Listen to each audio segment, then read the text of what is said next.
Salut à tous, alors très heureux de faire une nouvelle vidéo en votre compagnie avec aujourd'hui cette ouverture de Menace Mutante avec l'Homme Fallen Sage, le Wise Mossman, qui est un deck qui m'a l'air vraiment très sympa à jouer. Alors c'est parti, on va ouvrir ce petit deck préconstruit. Alors l'idée de ce deck pour moi, c'est d'en faire un deck un peu plus puissant que le préconstruit. Moi j'adore modifier les decks, c'est ce que j'aime dans Magic, construire des nouveaux decks. Donc j'aime bien partir d'une base existante, c'est quand même vraiment cool. Regardez, vous avez quand même des bases qui sont très sympas maintenant dans les précos. Mais on va le modifier pour faire un truc un peu plus piquant. Et là on va pas faire du casual, on va essayer de faire un petit peu du fort, voire très fort. On verra ce que ça donne. Alors, ce sera l'objet d'une deuxième vidéo. Aujourd'hui, on va juste faire l'ouverture et je vais vous montrer quelques cartes que j'ai en tête pour ce nouveau commandeur. Alors, le thème de ce commandeur, on va le regarder tout de suite. On va le regarder tout de suite. Donc déjà, on a la petite boîte, on a les petits compteurs. Alors ça va être très sympa. La radiation. Alors ça va être vraiment le thème de ce deck. Donc ça, c'est pas des compteurs radiation, mais on va quand même les garder parce que c'est sympa, je pense, pour mettre sur la table d'un de nos adversaires. Et on va pas oublier non plus le petit cadeau avec bien sûr le compteur de points qui est très sympa et les petits boosters collector starter pack, sample pack avec les petits compteurs -1 et +1 radiation. Moi j'adore. Alors ce qu'on va faire évidemment, donc ce commandeur, qu'est-ce qu'il fait? Alors attendez, je vais ouvrir d'abord, comme ça vous allez voir le contenu. Hop, c'est parti. Donc ça c'est la carte fake, c'est la carte qui est non jouable. Hop, de showcase de l'Homme Fallen. Donc qu'est-ce qu'il fait lui? Il dit c'est un 3/3 vol pour 4. Il dit qu'à chaque fois qu'il arrive sur le champ de bataille ou attaque, chaque joueur gagne un marqueur radiation. À chaque fois qu'au moins une carte non terrain est mêlée, exilée jusqu'à ciblée jusqu'à X créatures, mettez un marqueur +1/+1 sur chacune d'elles. X étant le nombre de cartes non terrain mêlées de cette manière. Donc on va voir ce que font les radiations.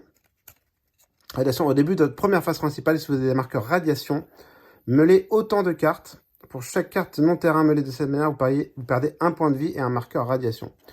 Donc qu'est-ce que ce deck va vouloir faire? Grosso modo, il va vouloir faire mêler l'adversaire. Et donc à chaque fois qu'on va mêler l'adversaire, on va pouvoir mettre des marqueurs sur l'Homme Fallen ou sur d'autres créatures. Donc effectivement, il va falloir voir si on fait un deck très orienté, je fais un gros commandeur, ou alors je fais un board très large avec des mutants, des zombies, etc. Et du coup, voilà, l'idée, ça va être de faire ça. Et bien sûr, donc à chaque fois qu'ils ont des marqueurs radiation, donc les marqueurs radiation, c'est un peu moins punitif pour moi que les marqueurs poison. Mais quand même, c'est-à-dire qu'à chaque fois, en fait, qu'on a un marqueur radiation, on va, au début de la phase principale, on va mêler autant de cartes. Donc si on a 3 marqueurs radiation, on va mêler 3 cartes. Et pour chaque carte qu'on va mêler non terrain, on va perdre un point de vie, mais on va s'enlever un marqueur radiation. Donc l'idée dans ce deck, ça va être proliférer, pour faire monter les marqueurs radiation et +1/+1. Donc c'est ça qui est sympa avec l'ajout du vert aussi, c'est qu'il y a pas mal dans un deck meul, c'est qu'il y a pas mal de synergie. On va bien sûr avoir un archétype compteur, donc on va faire peut-être des zombies, on va peut-être faire un très gros Homme Fallen, on verra. Et voilà, donc ça va être, je pense, et bien sûr, alors bien sûr, accélérer la meule, parce qu'on va pas meuler l'adversaire. On va pas mêler l'adversaire avec les marqueurs radiation, on va les mêler avec plein d'autres choses. Et notamment dans ce deck, il y a beaucoup de cartes qui servent à mêler, à rajouter des compteurs aussi, des marqueurs radiation. Mais donc voilà, en fait ce qui est cool, c'est qu'il y a énormément de possibilités. Donc on a voilà l'Homme Fallen en foil. Et on a le maître qui est le commandant secondaire que je vais garder dans le deck, je pense, parce qu'il fait gagner 2 marqueurs radiation quand il arrive sur le champ de bataille. Et en l'engageant, on peut mettre sur champ de bataille, sous mode contrôle, une carte de créature ciblée dans un cimetière qui a été meulé ce tour-ci.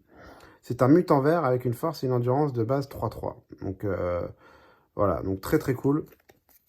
Alors on va regarder rapidement le contenu et on va ouvrir les petites cartes. Jason Bright, la reine des fangeux. Donc ça fait des marqueurs radiation quand ça arrive en jeu. On va pas regarder toutes les cartes, parce que voilà, on va regarder rapidement les grosses cartes. Donc ça, pour moi, c'est très fort. Regardez, c'est orage radioactif. Ça a déluge, donc en fait, quand on lance ce sort, on le copie pour chaque sort lancé avant ce tour-ci. Et après, vous faites proliferate. Donc c'est ultra fort. Vous allez proliférer vos marqueurs +1/+1, vos marqueurs radiation. Enfin, c'est vraiment... Et vos bien, voilà, donc c'est vraiment, vraiment fort. Donc il y a lutte pour le projet, la goule sauvage, le Hancock, ça aussi pareil, très forte carte dans ce deck.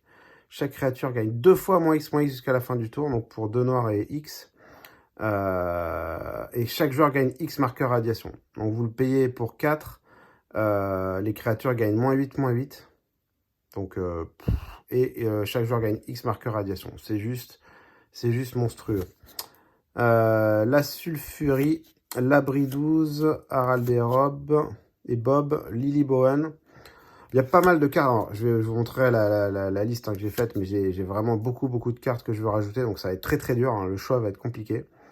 Voilà, il va falloir faire des choix. Le cultivateur, le rat de serre vigilant. Alors c'est vrai que les noms français sont un peu bizarres. Lui, il a évolution, donc c'est un 2D évolution. Donc chaque fois que le rat de serre évolue, crée un jeton qui en est une copie. Ouais, donc ça va faire très mal avec les marqueurs. Agent Frank Corrigan, donc les gros tons. Hein, il y a l'écorcheur alpha, il y a atomisé, il y a Marcus. Il y a l'avantage mutationnel, l'abri 87, le lanceur Nuka, il y a plein de choses qui vont partir. Hein. Plein de choses qui vont partir. Il y a les terrains.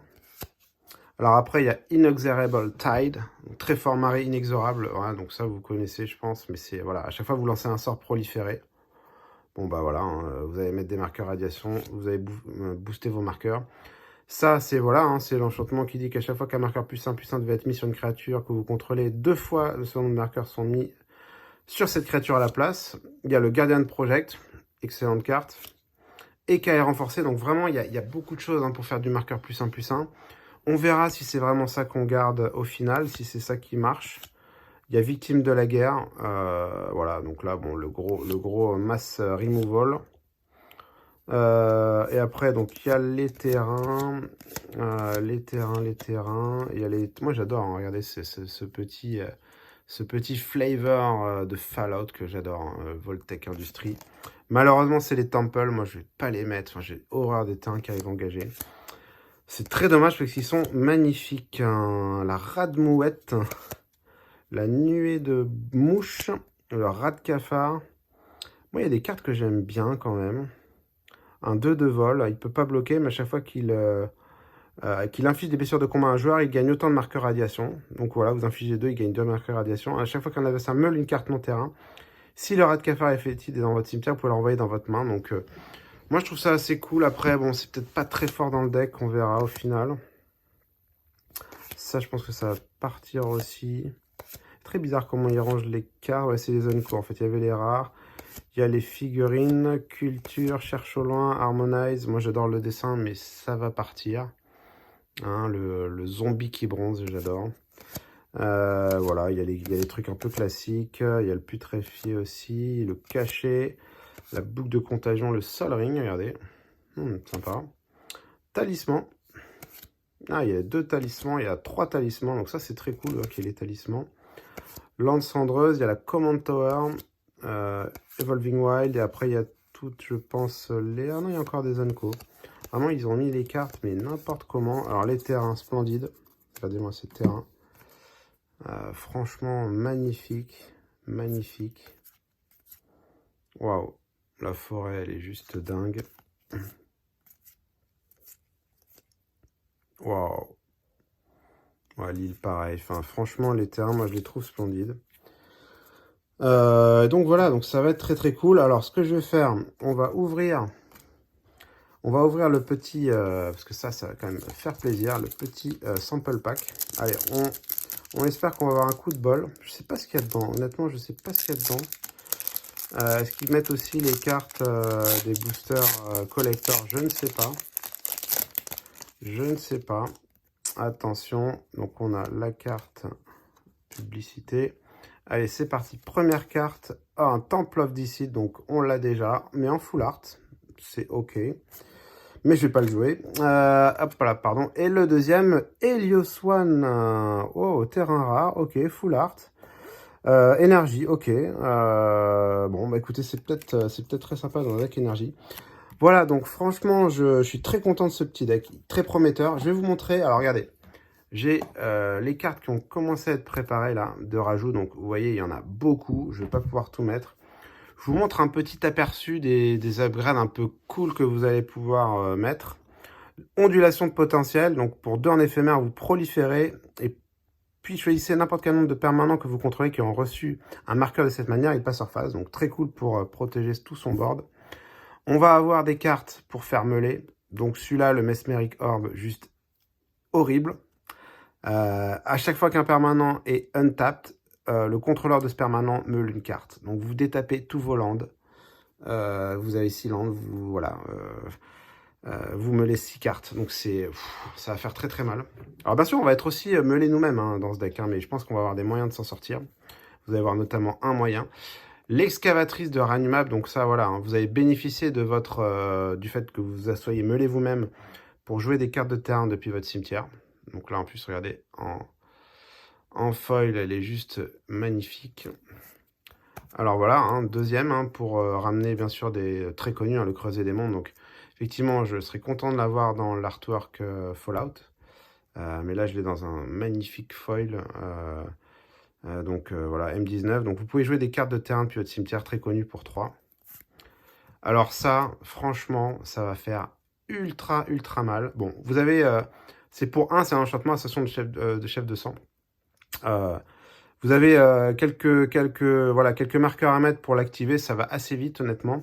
Et après, ça dit qu'à chaque fois qu'une carte est mise dans le cimetière d'un adversaire, d'où qu'elle vienne, si donc l'enchantement a 3 marqueurs quête, vous pouvez faire que ce joueur perde 2 points de vie et vous gagnez 2 points de vie. Donc, vous meulez 6 cartes, comme j'ai fait tout à l'heure, un adversaire meule 6 cartes. Vous pouvez faire qu'il perde 6 fois 2, 12 points de vie et vous gagnez 2 points de vie. Donc en fait, ça va être génial. Donc là, vous allez faire très mal aux adversaires. C'est peut-être un peu fort cette carte, honnêtement, pour le deck. Parce qu'avec les autres cartes que j'ai qui font meuler, vous allez voir, ça va être insane. Alors lui, il est très sympa, un 3-5 vol pour 4. Il dit à chaque fois que vous proliférez 2 fois. Bon, là, c'est cool, mais il faut quand même avoir pas mal de cartes qui font proliférer. Donc, à voir si elle trouvera sa place, que s'il n'y a pas une masse critique de cartes, je pense que ça va pas le faire. Bon, Maddening Cacophonie, voilà, enfin... Ascension de CF200, donc là, soit chaque opponente meule 8 cartes. Donc là, voilà, ils se prennent 8 et 8, 16, ils se prennent 16. Mais si vous kicker, vous avez gagné. Hein, parce qu'en gros, si vous l'avez kické, ils meulent la moitié de leur librairie. Donc avec Bloodchief, c'est terminé. Bon, on va essayer de pas trop le faire, ça. On va pas trop créer d'animosité autour de la table. Donc après, quand vous avez bien meulé, ben, vous allez mettre ça en fin de partie. Rise of the Dark Realms pour 9. Vous mettez toutes les créatures cartes de tous les graveyards sous votre contrôle sur le champ de bataille. Donc voilà, ça je pense que ça peut finir une game, je pense. Voilà, donc c'est un petit extrait. On va bien s'amuser avec ce deck. Moi je trouve qu'il y a plein de possibilités. Est-ce que vous faites un deck zombie? Est-ce que vous faites vraiment un deck où vous allez booster à fond votre homme phalène? Ou alors vous faites plutôt un archétype juste meule où vous voulez faire perdre des points de vie avec la radiation. Voilà, donc franchement, beaucoup de potentiel. Je suis très content d'avoir fait cette ouverture avec vous. J'espère que ça va vous inspirer. S'il vous plaît, abonnez-vous à ma chaîne, commentez, likez, ça fait toujours plaisir. Et en plus, on pourra échanger sur ce magnifique nouveau commandeur. À très bientôt. Bye.